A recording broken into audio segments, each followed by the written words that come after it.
بنی ہاشم جہاں پر سارے ہی محمد شہزادے کا ظہور اس گھر میں جب شہزادے کا ظہور ہوا مبارک بات دینے والے ولیوں کی صفوں میں انبیاء کی صفوں میں بطولوں کی قطار میں زلیخا آئی قریب آئی علی اکبر کو دیکھا مسکرا کے پیچھے ہٹ گئے علی اکبر کو دیکھا مسکرا کے پیچھے ہٹ گئے رشتے کہتے ہیں تم علی اکبر بھی دیکھا یوسف بھی دیکھا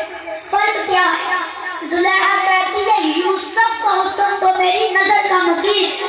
زلیخا کہتی ہے یوسف کا حسن تو میری نظر کا مقید ہے اس کے شباب سے بچپن حسین ہے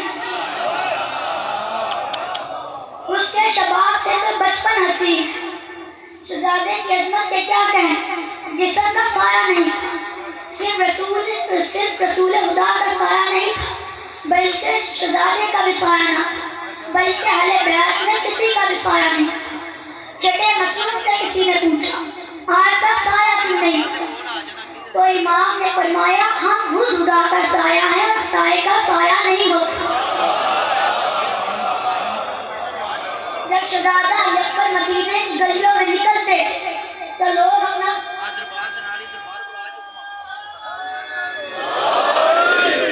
جب شہزادہ علی اکبر مدینے کی گلیوں میں نکلتے تو لوگ اپنا کاروبار بند کر کے شہزادے کا نور کو دیکھنے کے لیے کھڑے ہو جاتے اس منظر کو میر حدیث نے یوں قلمبند کیا ہے جب گھر سے نکلتا تو شبیر کا دیدار اور جاتی تھی ہر ایک گلی مصر کا باز